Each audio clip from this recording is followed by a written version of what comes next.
বৃদ্ধাশ্রম থেকে শাশুড়ি মাকে চিঠি। এক পুত্রবধূ। পূজনীয় মা, এই মা কথাটা আমি কোনোদিন আপনাকে মন থেকে বলিনি। আজ আপনাকে খুব ইচ্ছে হলো একটা চিঠি লেখার, তাই খোলা আকাশের নিচে বসে আপনাকে চিঠি লেখা শুরু করলাম। জানি না এই চিঠি আপনার কাছে পৌঁছবে কিনা।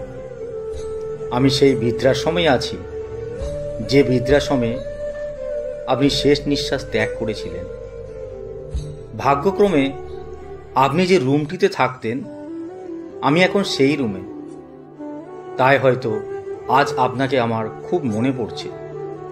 ক্ষমা চাইবার অধিকার আমি হারিয়ে ফেলেছি, তাও এই চিঠি লিখছি যদি আপনি ক্ষমা করে দেন। বিয়ে হয়ে আসার পর থেকে আমি দেখেছিলাম আপনি সংসারটাকে নিজের হাতে রেখেছিলেন। এটা আমার সহ্য হতো না, মনে হতো যেন আমি বন্দী হয়ে আছি। কিন্তু এটা বুঝতাম না মাথার উপর একজন অভিভাবক থাকা কতটা প্রয়োজন। আপনি যখন বলতেন, বৌমা যতটা খাবে ততটা নাও, লোকসান করো না, এই কথাটা যেন আমার অসহ্য লাগতো। কিন্তু আমি এখন বুঝতে পারি আপনি কোনো খারাপ কথা বলেননি তো। আপনি তো আমাকে না খেয়ে থাকতে বলেননি, লোকসান করতে মানা করছিলেন। আপনার হাতে যখন আপনার ছেলে মাসিক বেতন তুলে দিত তখন আমার খুব অসহ্য লাগতো। মনে মনে ভাবতাম কি করে আপনার কাছ থেকে মুক্তি পাওয়া যায়। আপনার কাছ থেকে মুক্তি পাওয়ার জন্য আপনার ছেলের কাছে আমি বায়না করি আমি তার সাথেই যাব তার কর্মস্থলে। আপনার ছেলে প্রথম অনুমতি না দিলেও পরে ঠিক মানিয়ে নিই কান্নাকাটি করে। বেশ ভালোই ছিলাম দুজনে। কিন্তু আমি যখন অন্তঃসত্ত্বা হয়ে ডাক্তার আমাকে বেড রেস্ট নিতে বলে তখন আপনার ছেলে আপনাকে নিয়ে আসে আমাদের ভাড়া বাড়িতে। আপনি বাড়ির সব কাজ করতেন, আমাকে সেবা করতেন, তাও যেন আপনাকে আমার অসহ্য লাগত। আমারও একটি পুত্র সন্তান হয়। আমার সন্তান আস্তে আস্তে বড় হতে থাকে, সবসময় ঠাম্মা ঠাম্মা করতে থাকে। আমার এই ঠাম্মা শব্দটা শুনতে অসহ্য লাগত।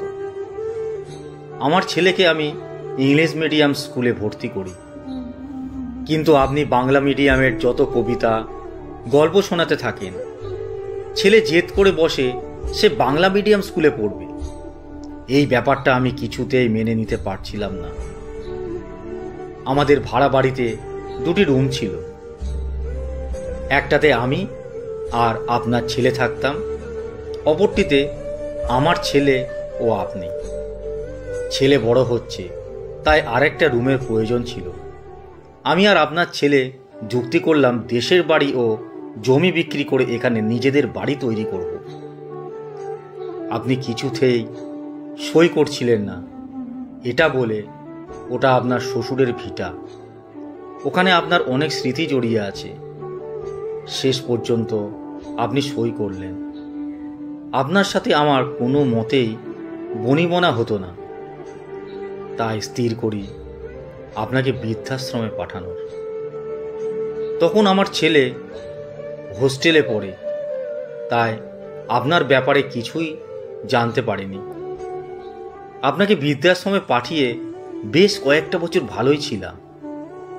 একদিন ফোনে খবর পেলাম আপনি আর নেই। আমি মনে মনে বললাম, যাক বাঁচা গেছে। এরপর ছেলে বড় হলো, বিয়ে দিলাম। প্রথম প্রথম ভেবেছিলাম আমি তো আর আপনার মতন গিয়েও ভূত নই, তাই আমার সাথে আমার বৌমার বেশ মিল হবে। কিন্তু তা হয়নি। আমার সাথে যেন ইতিহাসের পুনরাবৃত্তি হচ্ছিল। যে যে বিষয়ে আপনার সাথে আমার তর্ক হতো ঠিক সেই বিষয়ে আমার সাথে আমার বৌমার হতো। হঠাৎ করে আপনার ছেলে স্ট্রোক হয় আর সে আমাকে ছেড়ে চলে যায় চিরতরে। আপনার ছেলের বানানো বাড়ি তাদের পছন্দ হচ্ছিল না। আমার বৌমা থাকতে চায় ফ্ল্যাটে, তাই বাড়ি ভেঙে ফ্ল্যাট বানানোর পরিকল্পনা করে। আমাকে আমার ছেলে ও বৌমা বোঝায় যে ফ্ল্যাট বানালে তারা 2টো ফ্ল্যাট নেবে, বাদবাকি ভাড়া দেবে, তাতে অনেক টাকা আসবে। আপনার মতোই আমি কিছুতেই সই করতে চাইনি, কিন্তু আমার ছেলে কান্নাকাটি করে শেষ পর্যন্ত সই নিয়েছিল। বাড়ি ভেঙে তৈরি হলো বিশাল বড় ফ্ল্যাট। সেই ফ্ল্যাটে ছিল 2টো রুম আর একটা কিচেন। আমি আমার ছেলেকে বললাম, কিরে আমার রুম কোথায়? ছেলে বলল, মা তোমার রুমের কি দরকার, তুমি আমাদের মেয়ের সাথে মেয়ের রুমেই থাকবে। নাতনির সাথে নাতনির রুমেই থাকছিলাম। নাতনি যত বড় হতে থাকে আমার সাথে খারাপ ব্যবহার করে। আসলে ওর চাই একটা নিজস্ব রুম। তাই আমার ছেলে ও বৌমা স্থির করে আমাকে বৃদ্ধাশ্রমে রাখার। আমি আজ বৃদ্ধাশ্রমে, যে বৃদ্ধাশ্রমের আপনি ছিলেন।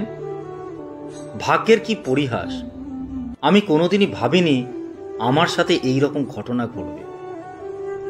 রক্তের গরম, টাকার গরম আর যৌবনের গরমে আমরা সব কিছু ভুলে যাই। পৃথিবীতে কোনো কিছুই স্থায়ী নয়। যদি এটা আমি আগে বুঝতাম তাহলে হয়তো এই দিন আমাকে দেখতে হতো না। আমি আকাশের দিকে মিটমিট করে জ্বলে ওঠা তারাদের দিকে তাকিয়ে চিৎকার করে বলছি, মা, পারলে আমায় ক্ষমা করে দেন।